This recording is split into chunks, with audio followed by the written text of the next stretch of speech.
Assalamu alaikum ustaz. Sizden Allah razı bolsun. Ala orusu boyunca malumat alayın dedim ele. Bir bul oruğa Madinanın turpağı şifa deşet. Oşol çimbi şirk bolup kalbayбы degen bul orunun İslamda kanday ayıktırsa bolot. Bilseniz aytıp kettiğiniz şey. Negizинен медициналык маселени медиктер чечкени жакшы. Архитектуралык маселени архитектор чечкени жакшы. Ал эми дини, орозо, башка маселелерди мусулмандар.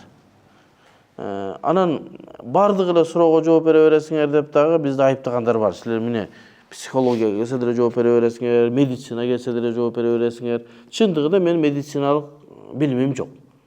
Бул ала оорусун мен билбейм. Анан шариатта буну дарылаган, шариат дарылабайт буну. Буну врачтар дарылайт. Шариатта кандай ооруга, шифага кандай дары колдонсо болот, ошонусун гана айтып бериши мүмкүн. Арам адалынчы. Анан бул киши бир нерсени угуп калган. Анан мына жерде бир нерсени токтолуп кетейин, ширк болуп калбайбы деп. Адамдарга ушу ширк дей берип кулагына көндүрүп салды да. Бут кийими туура эмес кийип алса да ширк эмеспи дей турган даражага келтирип койду. Ширк деген нерсе Аллах Таалага бирөөнү шерик коюп, Аллах Таала өзү эч нерсе кыла албайт. Буну ушул экөө кылат, чогуу кылат, анын баласы бар. Ширк деген нерсе улуу нерсе да. Өтө коркунучтуу нерсе. Анан ушу ар бир нерсеге ширк дей берип карасаңыз, эми ошо Мадинанын топурагын менен дарыласа ширк болбойт дейт. Кандай ширк болушу мүмкүн? Топуракка, Кудайга кандай байланышы бар? Болгону адамдарга айтып жүрүп эле эмне болуп кеткен? Коркуп калган адамдар, чөчүп калган. Эми ала оорусун жүзам деп коет. Ушундай хадис бар. Турбатул Мадина шифау ал-жүзам деген. Эгер мен адашпасам, Мадинанын топурагы ошол ала оорусуна шифа деген. Анан Суайб деген дагы Мадинада бир жер бар, ошол жер деген дагы пайгамбарыбыз ушул дарылыкка колдонгон деген риваяттар бар, бирок бизге жетип келүү жолусуна бир аз күмөндөр бар. Кээ-бирөө жалган хадис деген, кээ-бирөө алсыз хадис деген, өтө алсыз деген. Эми бир адам бир убактысын бөлүп жакшы изилдеп чыкса, бул хадистерге жакшы баа берилиш керек. Анан биздин жанагы мусулман бир туугандар сразу эле бидат анан ширк анан мавду жалган деп чыгарып берет. Кичине изилдеп, илимдин эрежеси менен карап чыкса, мүмкүн жок дегенде алсыз деген бир хадис тапсак деле, өтө алсыз эмес. Мүмкүн ошо алсыз хадистерге фазаил амалдарда амал кылса болот. Анан ошол топурактан мүмкүн пайдаланып көрсө, ошол хадистерди изилдеп пайдасы тиер, мен билбейм. Бирок ушу кээ бир алымдардан угуп калдым, ошонун негизи жок, өтө алсыз деген алымдар бар. Бирок буга бир изилдөө жүрүш керек, атайын ахли сүннанын алымдарынан изилдөө жүрүшсө, ар бир хадиске, керектүү хадиске. Дүйнөдөгү ушул боюнча хадистердин баардыгын топтосо, канча хадис келген? Ушул пайгамбарыбыздын шаарындагы топурактын өкүмү кандай? Мен ушу Муслимден бир жерден окугандай болдум, азыр эсимде келбей атат, мүмкүн бир карап чыгабыз. Баардыгын топтоп туруп, анан хадистердин баардыгын бир топтоп туруп, анан бир сире изилденип, илимдин бир калпына салып көрсө, жок дегенде бир алсыз хадис чыкса дагы өтө алсыз эмес. Анда амал кылууга болот. Бул фазаил амалдарда болот, бул өкүмдөрдө эмес. Алла шифа берсин. Анан врачтарга кайрылыш керек, врачтар дагы өзлөрүнүн оюн айтат. Ассаламу алейкум устаз. Сүйүктүү пайгамбарыбыздын саллаллаху алейхи ва саллям өмүр баянын окуп жатып, фатрат доору дегенди окуп калдым. Бирок жакшы түшүнө алган жокмун. Пайгамбарыбыз жарык дүйнөгө келгиче кайтыш болгон адамдар суракка алынуучу эмеспи?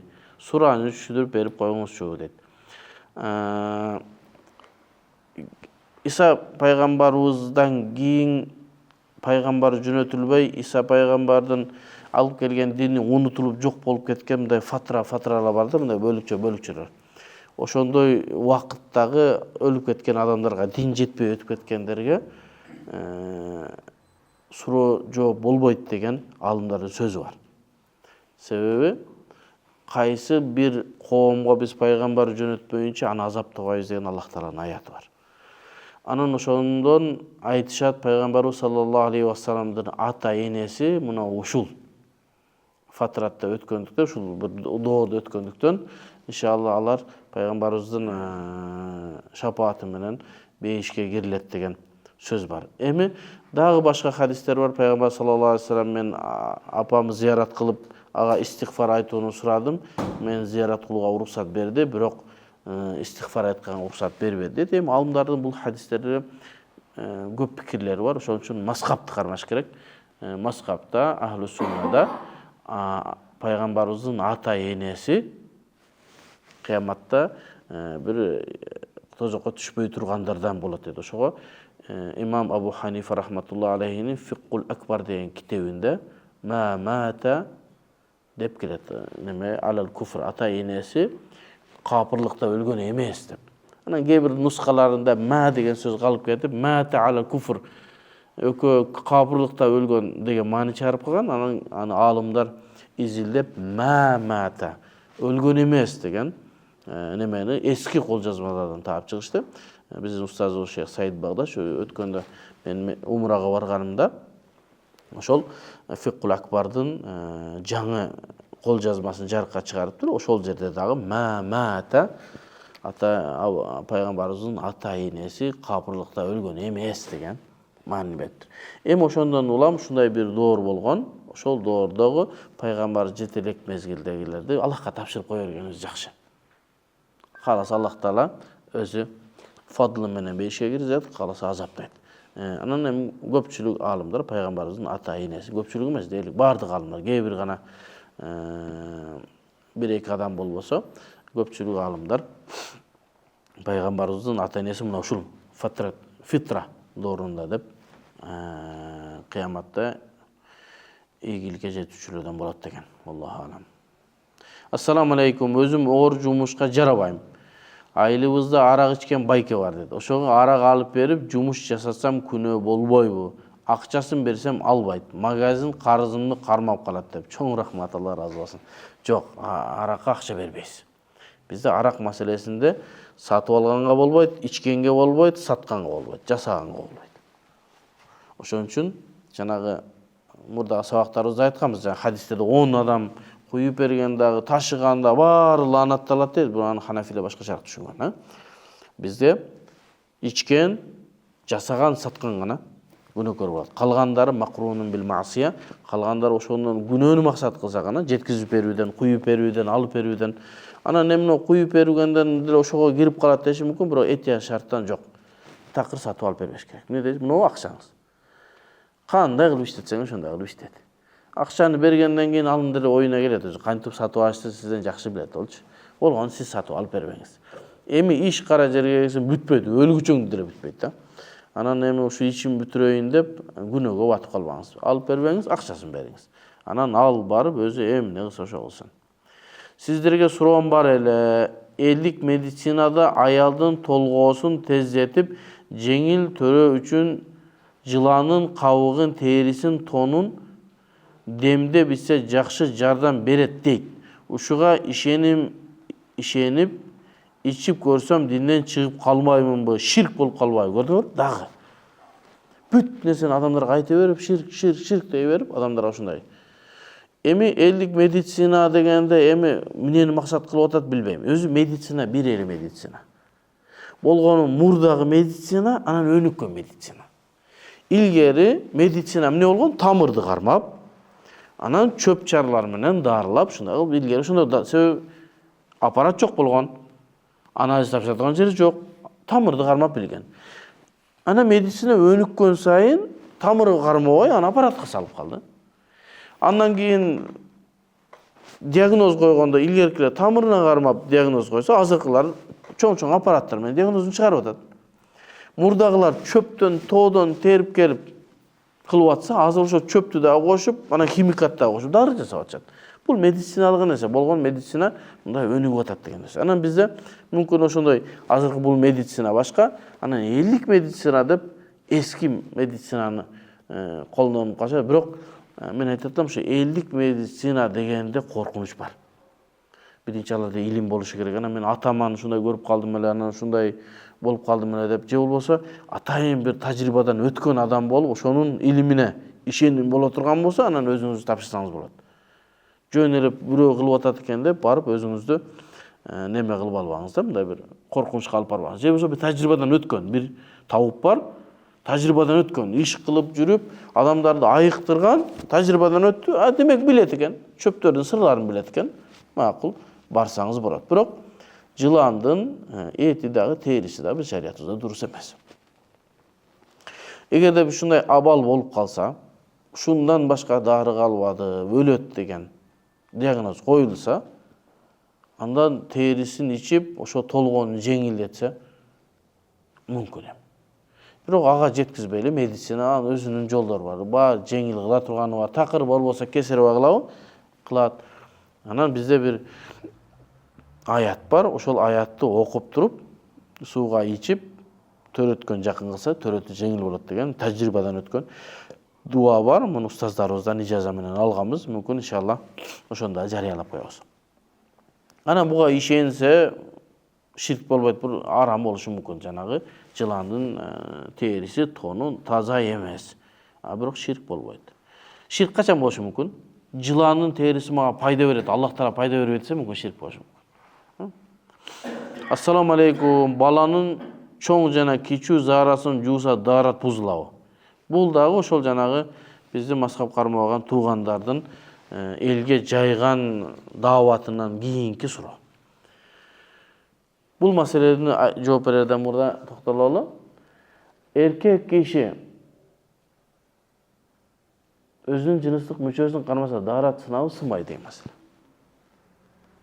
Аял киши, ким эле болбосун. Жыныстык мүчөнү кармаса даарат сынабы сынбайбы. Бизде эреже бар. Даарат качан сынат десе, эки жолдон, эки ауреттен чыккан нерсе эмне чыкса ошо дааратты бузат. Анан башка денеден нажас чыкса бузат. Нажас деген нерсе кийимге тийсе, кийимди намазга жараксыз кыла турган нерсе. Ушул эки эреже менен гана даарат бузулду же бузулбады деп гана билебиз. Мисалы үчүн дааратканага барды. Чоң заара кылды, кичине заара кылды. Даарат сынды, себеби эки жолдон чыкты. Курт чыкса сынат, себеби эмне чыкса даарат сынат деген эреже бар бизде. Экинчисине келдик. Эки жолдон башка жерден чыккан нерсе нажас болсо, анан ошого даарат сынат. Мисалы, ыйласа, көздөн жаш чыгып атат. Даарат сынабы сынбайбы? Сынбайт. Эмнеге? Сахабалар пайгамбарыбыз намазда ыйлаган. Демек даарат сына турбосо пайгамбарыбыз дааратын жаңыламак. Так, бирөө баланы эмизсе, чыгып атат. Даарат сынабы сынбайбы? Ал бала эмип атпайбы? Нажас нерсени балага эмизбейт да. Демек ада алам. 2 жылдын аралыгында. 2 жылдан кийин өкүм өзгөрөт балага. Дагы эмне? Кээбикилердин көзүнөн ыйласа кристалл чыгат экен. Даарат сынабы сынбайт. Кан чыксачы? Кан чыкса даарат сынат. Кан нажас деп айтылат бизде. Ушул эрежелерди билгенден кийин болду, бизде бүттү. Эми муну адамдын суроосу, пайгамбарыбыздын бир хадиси бар.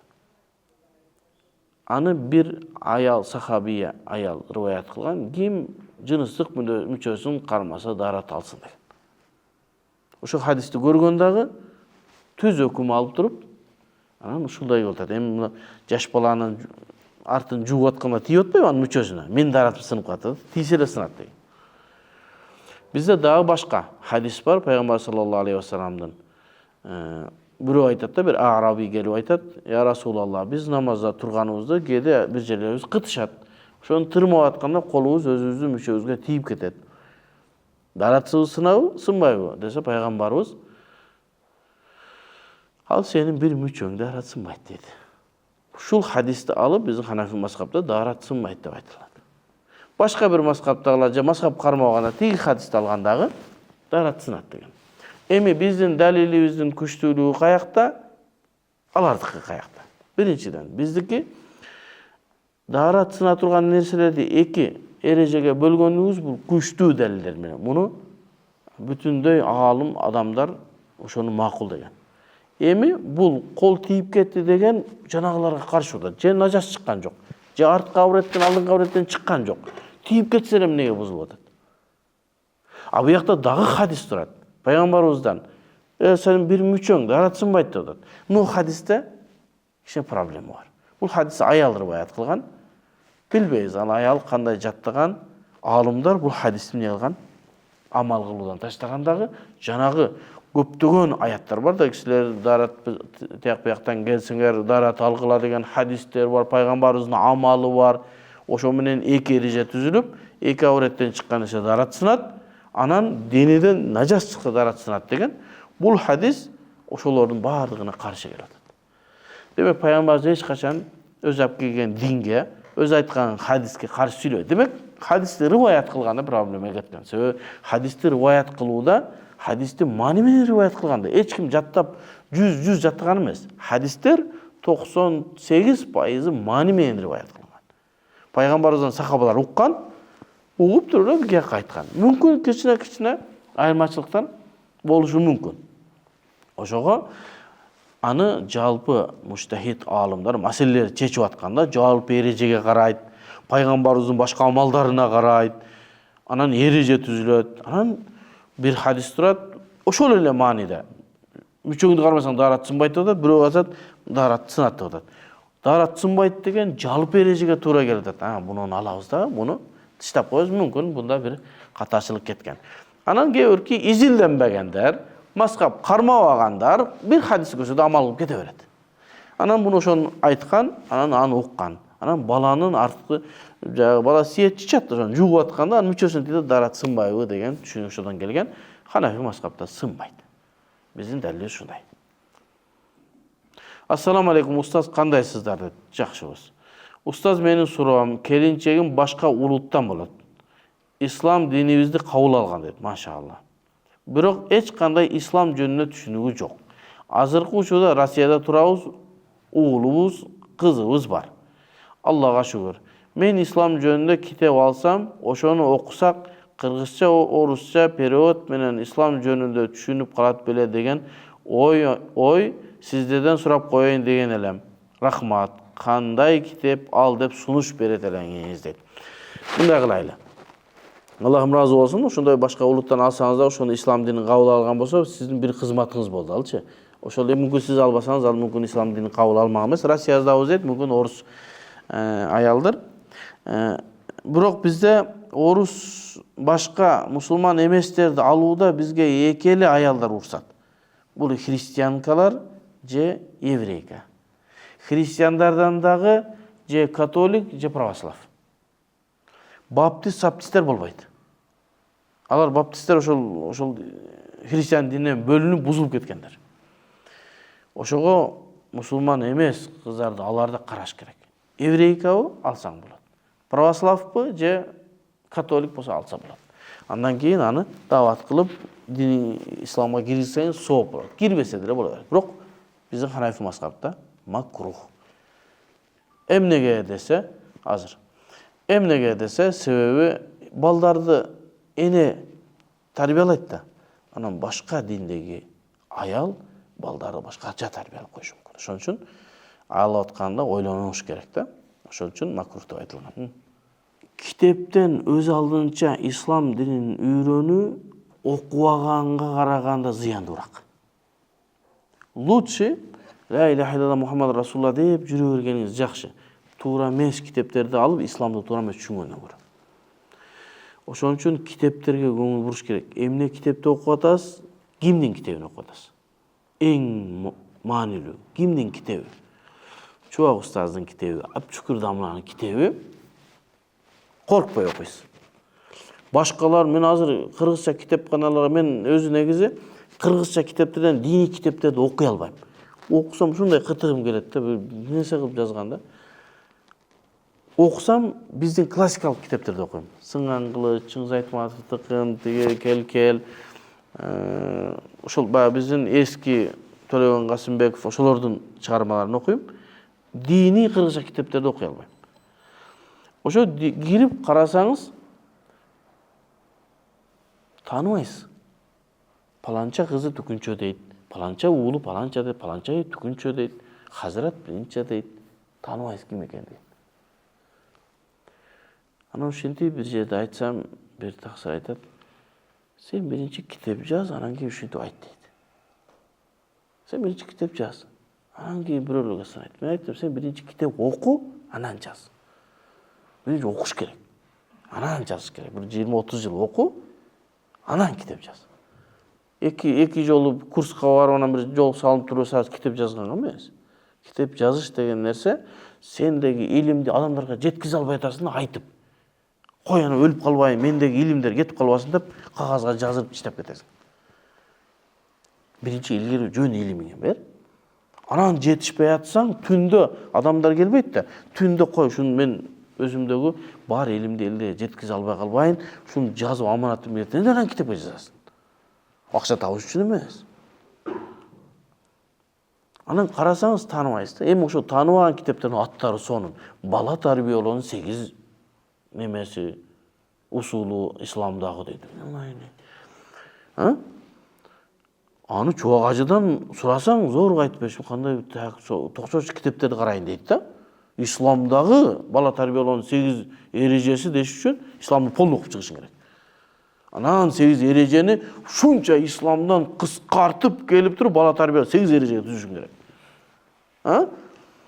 Амитип өзү эле жакшы ойлонуп эле анан исламдан деп бир хадисти карап андай эмес. Ошон үчүн илим алып атканда өз алдынча китеп окуганга жакшы эмес. Мынакей жана жогору жакта бирөө пайгамбарыбыздын өмүр баянын окуп түшүнбөй атат.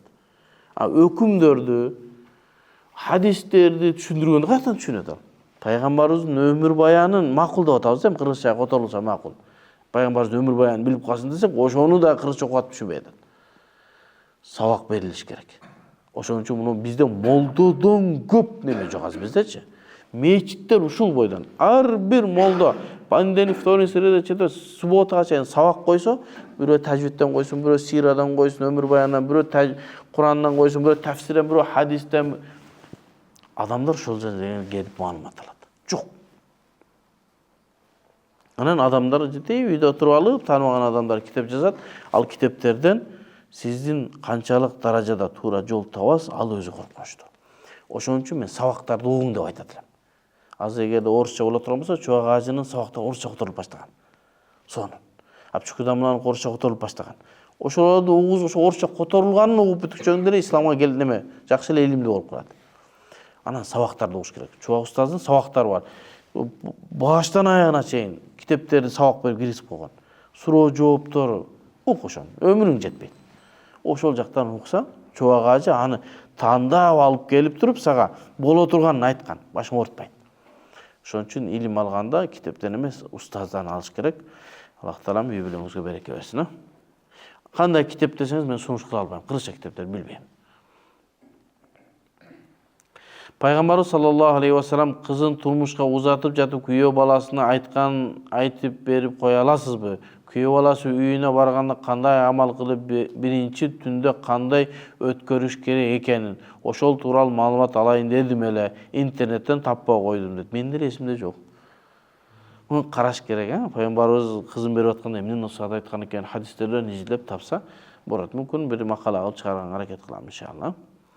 Ассаламу алейкум устаз. Хажга бирөөнү жөнөтсө, ал киши жолдо каза болуп калса, же жөнөтүлгөн адам жаза кылып койсо, эреже бузуп, мал союу важип болуп калса, ким малды союш керек? Токтоң. Бирөө хажга бирөөнү жөнөттү. Бул эми жөнөткөндүн эки түрү бар. Бирөөгө акчасын төрөп бадал кылып жөнөттү, бирөө жөн эле акчасын төрөп берди. Сен барып ажыл кылып келди. Кайсынысын билбейм. Ал киши жолдо каза болуп калса дейт.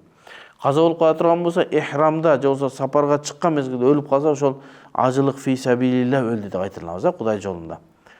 Же жөнөтүлгөн адам жаза кылып койсо дейт. Эми барган адам ихрамда туруп атыр себинип алды, же чачын алып алды, же бир жыныстык каттаныш кылып койсо, ихрам бузулат да, анан ага штраф болот. Штраф деген нерсени адамдар мындай жаман түшүнбөшү керек. Штраф деген нерсе биз штраф деп калдык да, жаза деп айтсак туура болот ошону. Жаза эмне? Биз деле намаз окуп атканыбызда, намазыбыздын арасыбызда кичине кемчилик болуп кетсе, важиптарда, важиптар калып кетсе, же алдыңкы үйсө, же кечиктирип койсок, акырында эмне кылабыз? Адашуу саждасын кылабыз. Эмнеге адашуу сажданы кылабыз? Себеби намазыбызда кеткен кемчиликтерди ошол сажда жууп кетет. Намазыбыз толук болот. Ажылыкка барганда дагы кылбаш керек деген маселелер бар. Ихрам кийгенден жана ак кепинди кийгенден кийин атыр себинбеш керек, аялга жакындабаш керек, чачын албаш керек, тырмагын албаш керек деген эрежелер бар. Ошону кылып койсо эмне болот десе, Намазда сажда сафкы десе, адашу сажда, аякта кой соясың. Штрафы кой. Садакасы бар, төсі бар, штрафыңдың көлөмүнө жараша. Эми бул жөнөтүлгөн адам жаза кылып койсо, эреже бузуп деді. Кандай жаза кылды, аны караш керек. Төөгө ылайык жаза кылганбы, койго ылайык жаза кылганбы, садакага ылайык жаза кылганбы, же истигфарга ылайык жаза кылганбы? Аны караш керек. Мал сою важип болуп калса дейт, такташ керек. Азыр бизде бардыгы кой сой дей берет. Ушул жерден да бир нерсени ажыга байланыштуу, умурага байланыштуу маселеден бир нерсе. Биздин умура маселесин бир тартипке салуу керек болуп калды. Умура маселеси ушунчалык чектен ашты. Адамдардын акчасы коркунучта. Ибадаты коркунучта. Кээ бир адамдар туристтей эле барып келип атат. Барып ошол жакта ушу ибадатын деле дурус кылбай, барып намаздын окубай келгендер. Себеби бир адам 200 адам алып барат экен. 200 адамдын кимисине жетесиң сен? 50 адам апарып биз жетише албай атабыз. 50 адам. Иши ошо 50 адамдын арасынан мага карабай атат деп арыз жазгандар болду. 200 адамдан ким карайт? Эмне себептен биздин ажылыкта 40 адамга гана бир ажы башчы бар. Муфтият ошону көзөмөлгө алыш керек да. 40 адамбы умурачыга дагы 40 адам менен барасың. Бисмилла, мынакей. Шуну апарып, сонун кылып, ибадатын кылып алып келесиң. Абу Ханифа болуп кетсең деле 40 адамды алып бар. Себеби адамдардын мен көп угуп атам. Гөгөл эски борбордук мешитте сабак кылып атканымда бирөө туруп кыйкырып суроо берди. Сен ошол жерде турасың, айтып койгула, умураны бизнес кылбагыла депчи. Бир адам мени менен умрага барды быйыл. Сентябрда умрага барган экен. Айттым, мен барып, мындай эле барып келдим. Мен атай кайра сиз менен барайын деп атам. Каралынган эмес. Ал жакка баргандан кийин атайын бир ибадаттар бар, адамдардын намаздары бар, адамдардын штраф бар. Алхамдулилля, Аллахка шүгүр айтам, мени менен барган 30-40 адам алып барам, мен бир жылда бир жолу барам. Быйыл гана Рамазанда 10 жылдан бери Меккеде Рамазан өткөрүлө экен. Быйыл гана Рамазанда бир барып келейинчи деп сагынып, Рамазанда барып келдим. Жылына бир жолу барам, өзүм жүргөн жерлерди сагынам. Барып кадимгидей 15 жыл жашаган жериңизде жүрөгүңүздөн кетпейт. Барып бир көрүп, ибадат кылганча деп кетип атып, бир 30-40 адам ала кетем. Барып кызматын кылып келем. Эми суроолор жалаң ушу штрафта, жалаң жаза. Каралган эмес, айыз бойдон бар таваф кылып аткан, айызы бүткөнүн билбейт, тиги ихрамды тияктан байлаган. Бирөө айтыптыр, ихрамды байлаганда Масжид Айшага барып Меккенин ичине бирөө умра кылам десе, бул аялдардын микаты, сен Таифка барышың керек депти. Я Аллах. Себеби Айша энебиз барып Масжид Айшадан ихрам байлап келген да. Бул аялдардын микаты депти. Сен Таифка барышың керек депти. Таиф 80 километр, 90 километр. Мен алып барган инсандардын бирөөсүнө дагы жаза болгон жок. Кулагына айтып, өзүм карап жүрүп. Анан адамдарды алып барат, эмне себептен ошону алып барып атасың? Ошонун аз тыйынын жейсиң да. Ибадаттан көңүл буруш керек да. Ал сага ишенип барды. Себеби сиз биринчи жолу кетип аткансыз да. Кетип билбейсиз да, барасыз, барып келгенден кийин өкүнөсүз да. Анан айтпай эле коет экенсиз. Мен муну билгенде мындай кылбайт элем дейсиң, уже кеч уже. Ошого муфтият атайын бир эрежелерди коюп, ажы башчыларды, умра башчыларды окутуп, билгендерин умра башчы кылып таң каласың да. Умра сапарга жөнөп аткандар паланча устаз деп эле чыга калат. Өмүрү ондай устазды көргөн эмес. Умра башчы паланча устаз дейт. Ал устаздар бизден сурайт. Мен ажым мындай умра мындай иш кылып коюптур, эмне кылабыз депчи. Анан ошол умранын амалдары кичинекей нерсе умра. Шу умранын амалдарында адамдар эмне кылса штрафка түшөт, эмне кылса ибадаты туура, ошону жөндөп бере албаганына кантип ошонун тыйынын алып, ошол жака умра башчы, ажы башчы болуп барасың. Мындай бизнести башка жактан кылыш керек. Бизнести башка жактан кылыш керек. Адамдардын ибадатына. Айтпайм, мен 40 адам алып барсам, менин үстүмөн дагы жазышты. Міне мені қарап қойды, бір 3 күн ұрып қалдым міне. 200 адам, 500 адам, 100 адам, 150 адам, 80 адам. Не қылады олар? Еще мен ошол жерде жашаганмын. Еще аялдарды аялым карады. Эркектерди мен карадым. 50 адамды. А кээ бирки эркектер барат, аялдар өзлөрү жүрүшөт. Биз немеге киришибиз керек эле? Раудага деп. Аялдар маселеси ким чечип берет? Маселе оорураак, ошону бир тартип болсо, иншалла, адамдарыбыздын акчасы абага кетпеш керек да, барып ошол жакта чындап ибадат кылыш керек. Эми азыр баланча кошунасы кетиптир, мен эле калдым деп барып атат адамдарчы. Анан баргандан кийин ошол жакта кичине жүрөгүнө иман түшүп келсе жакшы болот да. Кичине сабактарды угуп, Кабаны көрүп, кичине ибадаттарды кылып келсе жакшы болот. Анан көп адамдар барып алып анан ибадаты да дурус болбой, көңүлү ооруп келгендер болбош керек. Эми мал союу важип болуп калыптыр. Такташ керек. Важип болду, болбоду. Ким малды союш керек? Кылган адам соёт. Кылган адам соёт. Мисалы үчүн бирөө бадал кылып жөнөткөн болсо, мен атаман атынан умра кылып келип жөнөткөн болсо, сен ошол кылып аткандан штраф кылса ошо төлөйт. Же берки акча берип аткан азамат эгер бир нерсе болсо баары мен көтөрөм десе, анда келишимге жараша. Аял эркек аралашып отурган арамбы? Арам. Күйөө каршы чыкса дагы окуп бүтүргөнүн күнөө болуп эсептелеби? Күйөө каршы чыкса дагы окуп бүтүргөнүм күнөө болуп эсептелеби? Эмнени окуп бүтүргөн? Отуруп деген окшойт чамада. Күйөө каршы чыкса да, күйөө келип мен досторум менен отурасың десе да, Алла разы болсун. Мен сен менен отурганга сага баш ийгем, досторуң астында отура албайм. Деги эле университеттеги теология факультетинде окуу керекпи? Окуш керек. Теология факультетинде окубасаңыз каяка окуйсуз? Бирден бир диний жактан документи жарай турган теология. Мамлекет тааныйт. Эми ата-энем дипломуңду алып ал деп жатышат. Бул аралашып окуган. Токтоң. Эркек аралашып окуган экен бул. Туура эмес жазыптыр. Аралашып окуганда аялдар арка жакта отуруп, эркектер алды жакта отуруп, баягы шариаттын көзөмөлү боло турган болсо, кээ бирки алымдар дурус дейт. Аялдар аркада отуруш керек. Аялдардын өзүнүн эшиги болуш керек, эркектердин өзүнүн эшиги болуш керек. Аялдын үнү аврат эмес. Фитне деп келет. Кайсы бир Ханафи китепте аялдын үнү аврат десе, фитне деп түшүнөбүз. Адамдарды чалгыта турган нерсе.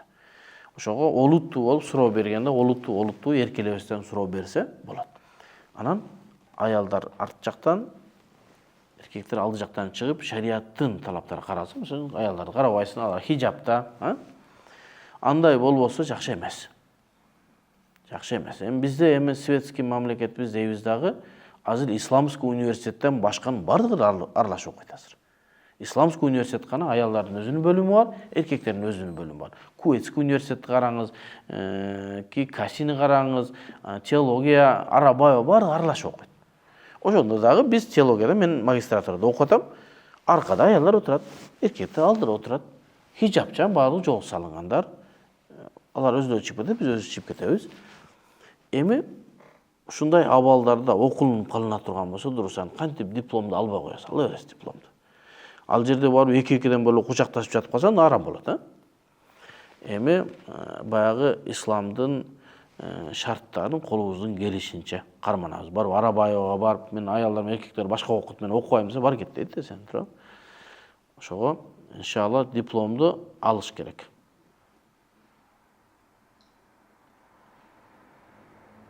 Күйөөм дейт, ал намахрамдар менен окуган дипломуңду албай эле кой деп атат дейт. Көрдүңүзбү? Күйөөм Кудай берген экен да. Ушуларга кенен токтолуп жооп берип коюңузчу, өтүнүч дейт. Ал дипломдо эч кандай проблема жок. Намахрам менен, махрамсыз адам менен бир үйдө ошол экөө зина кылууга бардык шарттар түзүлгөндө калуусу арам болот. Маршруткада чыгып атпайбызбы? Ал жерде ал маселе каралмайт. Ал жерде бир адамдар бир жака жетиш керек болот. Автобуска чыгып атпайбызбы? Бир адамдар экинчи адамга жетиш керек болот. Ушундай абалдарда жана деюс деген маселе бар го. Аялын кызганбаган, бейишке кирбейт деген. Качан кайсы эркек аялын кызганбаса бейишке кирбейт десе, аялын же карындашын же апасын зина кылууга жол ачып берип, ошону карап туруп индебеген дайыс болот. Бир жерде иштелип кала турган болсо, ар бир нерсе шариаттын өкүмдөрү карала турган болсо, эми бөлөк болгон жакшы. Азыр эми андай уровеньге жете элекпиз да. Анан университеттерде ушу аралашып окуса дагы өзүнүн такыбалыгын көзүн сактап, аркарак отуруп окуй берсе болот, эч кандай проблема эмес. Болду. Ассаламу алейкум. Хайыздын эң аз мөөнөтү 3 күн дегенде толук 72 саат болуш керекпи же күн эле эсепке киреби? 3 күн 3 түн деп эсептедик. Ошону жанагы күн менен эсептегениңиз жакшы болот, а? Саат менен болсо мүмкүн күн узарганда узарып кетиши мүмкүн, кыскарганда кыскарып кетиши мүмкүн. Ошон үчүн күн батканда бүттү, эртеңкиники башталды. Эртең күн батканда эртеңкиники башталды. Ошентип 3 күн 3 түн айыздын эң азы. Эң көбү 10 күн 10 түн, Андан өткөнү истихаза оорулукан дейбиз. Ассаламу алейкум. Менин суроом, биз ичип жүргөн кофе адалбы же арамбы, ушул тууралуу кененирээк түшүндүрүп берип коесузбу деди. Экөөбүз билбейм да кайерден кофе ичтик экөөбүз. Ал кофелер каяктан келип атат, эмне болуп атат билбейбиз, чындыгын айтайын. Анан кээ бир кофелер бар экен, бирөөлөр бир тынччкан жеп бияна чыккан кофе кылат экен, Эң кымбат кофе ошондой экен. Эмне аты ошонун? Тынччкан бар экен бири. Тиги немени берет экен, тиги кофеничи. Ал жеп, тактан чыгарат экен. Бүтүн боюнча чыгарат экен, ошону талкалап кофе кылат экен. Астагфирулла. Ошого эң жакшысы эле эмне кылыш керек? Көк чай ичиш керек. Же кызыл чай ичиш керек. Себеби жалбырагы көрүнүп турат, эчтеке коюштулган эмес. Такыр болсо, оштуктар айтмак, дак суу ичиш керек. Кофелерди мен билбейм чындыгында, бирок халал индустрия бар, атайын текшерип, кайсынысы арам, кайсынысы адал экендигин кошумчаларынан карап билип берет. Ассаламу алейкум устаз, мен ушул жерде 3 жылга ижарага бергем. Ушур бериш керекпи? Алдын ала рахмат, Алла разы болсун. Жок.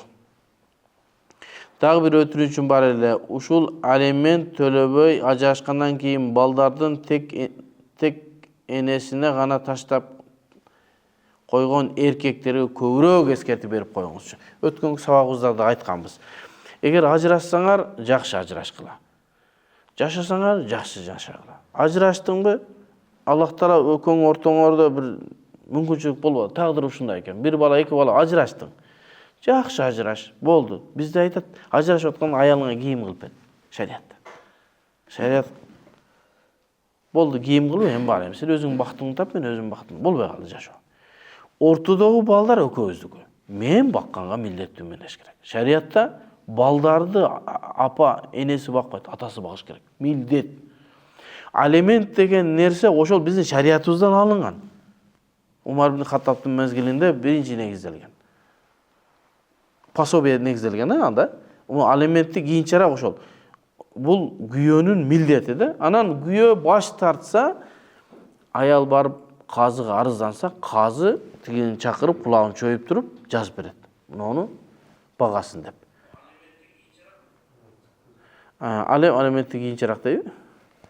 Анан алимент менен шариаттын өкүмдөрүндө алимент бир аз адилетсиздик болуп калат.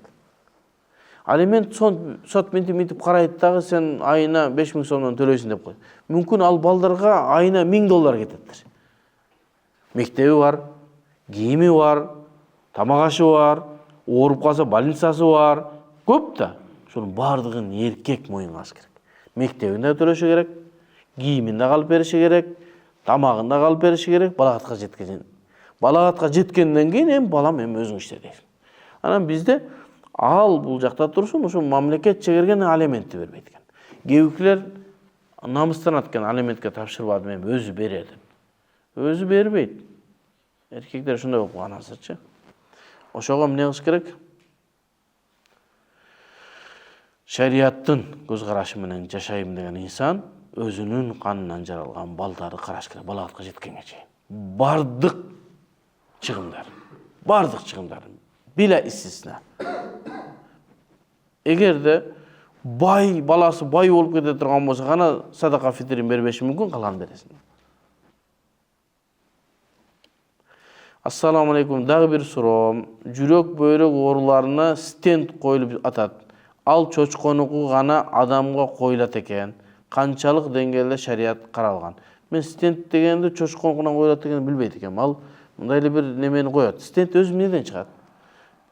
Кан тамырлардын ичкерип кеткендигинен ичине шлак толуп калгандыктан чыгат. Ал эмне? Койдун майында эле, камырды деле жей бересиң, кандын ичиндеги составында майдын составы көбөйөт да, анан барып бир жерге топтолуп, кан жүрө турган жерди тосуп калат. Катуу переживать эткениңден ошол жерден кан, жүрөк катуу урганда, канды катуураак айдаганда жарылат. Анан ошол жерге митип алып барып кеңейтип коюп берет. Ошон үчүн ден соолугун карап эле, азыраак жеп, көбүрөөк чуркап, алойдан ичип, Гербалайфтан ичип, кичине адам болуп жүрсө, тамырдын ичи тазаланып калат. Анан кийин калганын Аллахтага тапшырасың. Эми стенд коюлганда чочконуку экендигин мен билбейм. Мен медик эмесмин. Эгерде чочконуку болсо да уруксат берилет. Себеби зарылчылык бар. Бир адамдын өмүрүн сактап калыш керек. Азыр бир досубузга 3 стенд коюлду. Жаш эле бала 41, 42, 43-тө. 3 стенд коюлду. Эми жүрөт бараң басып. Ошон үчүн ошол кыйынчылыкка кептелерден мурда текшерилиш керек. Мусулман адам өзүн караш керек да. Күчтүү мусулман алсыз мусулмандан жакшыраак дегенди жетпей атат да бизгечи пайгамбардын сөзү. Күчтүү болуш үчүн ден соолугун күчтүү болуш керек. Күчтүү болуш үчүн бардык жактан күчтүү болуш керек. Жылына 2 жолу текшерилиш керек. Бөйрөктү, башкаларын текшерилип, барып карап, кандын холестерин канча болуп кетти, ошого карап, киши диета кармап, тамактан Кудай берди деп эле алып келе берет. Азыркы мезгилде тамактардын көбү химикат болуп калды. Эт сатып алып атасың, этиңде да проблема бар. Помидор жейсиң, бар. Наның Кудай берди. Ошон үчүн ушундай азыркы биздин заманда адамдар өзүнүн ден соолугуна көңүл буруш керек дагы, атайын жерлерге барып, эмне? Табигый жол менен тазалаш керек. Стенд деген уже акыркы чек да. Табигый жол менен деле кан тамырынын ичтерин алоо ичүү менен тазаласа болот, а? Assalamu alaikum.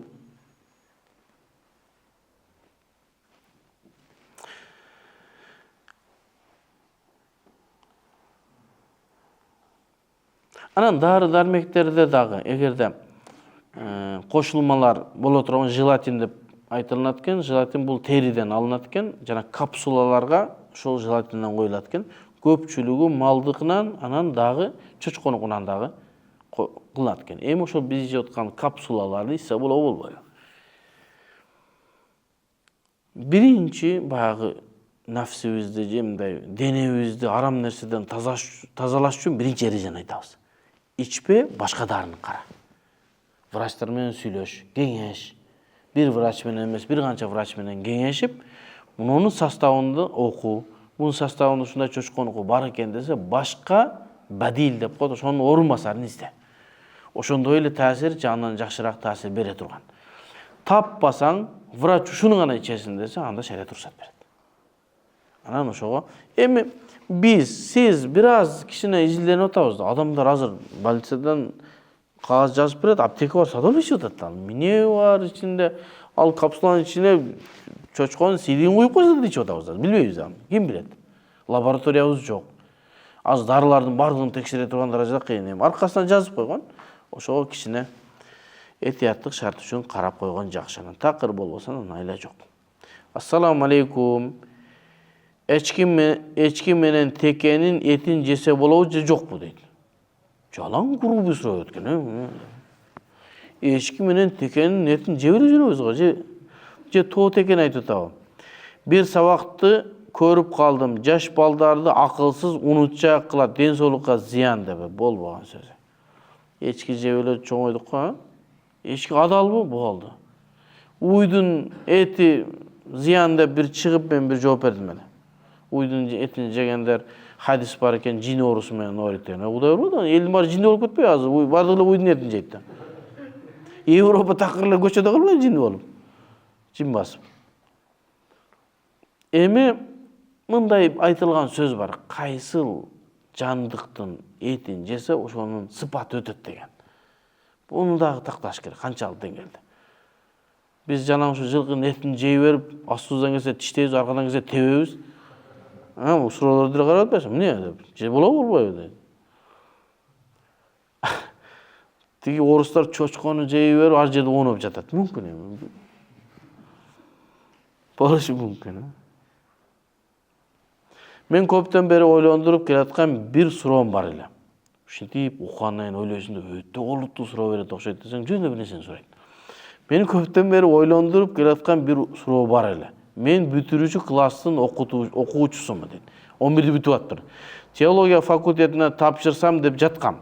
Негизинен динди окуп үйрөтөөрүн билсем да, толук билбегендиктенби бир аз күмөндөр болуп атат. Эмне күмөндөр болот?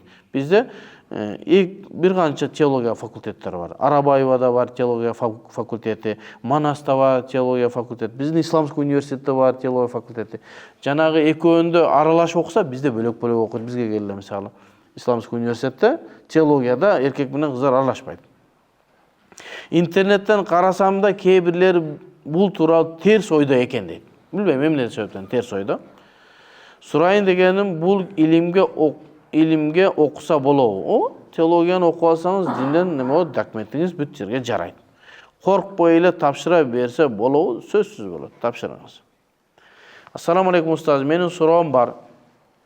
Мен жоолук салынганым көп болду. Жоолук салынганда кулактын формасы көрүнсө болобу? Кээ бирлер болот же болбойт деп жатышат дейт. Кулактын формасы жоолугуңуз өтө жука болуп, кулагыңыз көрүнүп кала турган болсо жакшы эмес. Кандай эле капрон шымды кийип алгандай болупчу. Ошол ичинен азыр жакшынакай нерсе бар. Жоолуктун ичинен жукка сонун хлопок неме бар, неме пахта. Ичинен кийип, анын үстүнө жоолук сансаңыз, бирөө жаныңызга келсе да көрүнбөйт. Ассаламу алейкум. Жолдошуман 3 талак алган аял бирге жатпай, бирок жолдошунун таап келген акча продуктун иштетсе аялга арамбы же адалбы? 3 талак берилгенден кийин идда күтүш керек болот. Идда деген нерсе, şu iddası бүткөнгө чейин күтөт, идда бүткөндөн кийин 3 айыз идда күтөт. 3 айызга чейин эркектин үйүндө жашаш керек. Кара исламды караңыз. Ошол мезгилге чейин күйөөсү аны камсыз кылыш керек. Аял эмес, башка үйдө жашайт. Сүйлөшпөйт, кирбейт, жакындык кылбайт, бирок багат. Эми ошондой абал болуп аткан болсо, аны алып келгендерин сонун кылып жейсиз дагы, анан иддаңыз бүткөндөн кийин кетесиз, башка бирөөгө турмушка чыгасыз. Себеби кайра күйөөңүзгө кайтуу мүмкүнчүлүгү калган жок. Эркек менен аял ажыраса, ортодо бала болсо, закондо алимент төлөп берилет. Динде кандай каралган? Динде алимент эмес, полный бүтүндөй чыгымдарды эркек көтөрүш керек. Ажыраштыбы? Болду. Эркек көтөрүш керек. Бүтүндөй чыгымды, балдардын чыгымын. Ассаламу алейкум. Менин суроом төмөнгүчө. Жума намаздан кийин сүннөт намаздар барбы болсо канча аракет? Рахмат. Канча убактыңыз калды? 5 мүнөт калдыбы? Анда шу суроо менен токтотот экенбиз. Мен бир жерге барышым керек, Ассаламу алейкум. Менин суроом төмөнгүчө. Жума намаздан кийин сүннөт намаздары барбы болсо канча? Бизде Ханафи мазхабта жуманын астында 4 рекет сүннөт, акырында 4 рекет сүннөт бар. Ортодо 2 рекет жума. Кээ биркилер алдыңкы 4 рекет сүннөт жок дейт. Бар. Далилдер менен бар. Абу Ханифанын жазганы ошо чоң далил. Абдулла ибн Мас'уд 4 рекет сүннөт окугула деген. Ал пайгамбардан үйрөнгөн. Андан кийин толук хадистер бар. Жумадан кийин 4 рекет сүннөт окулат. Бул 4 рекет сүннөт башка 4 рекет сүннөттөрдөн кичине айырмасы бар. Булар парызга окшош 4 рекет сүннөттөр дейт дагы. Биринчи, экинчи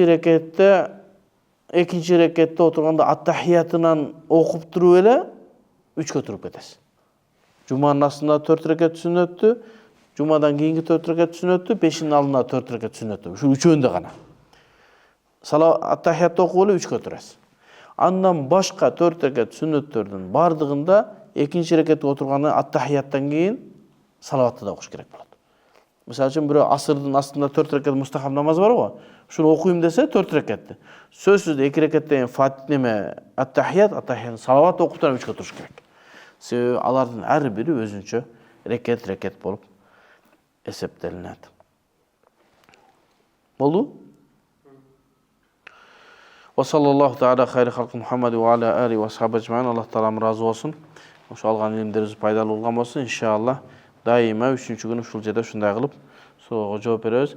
Wa sallallahu ta'ala khayri halqi Muhammad wa ala alihi wa sahbihi ecmaîn. Bi rahmatike. Allah razı olsun.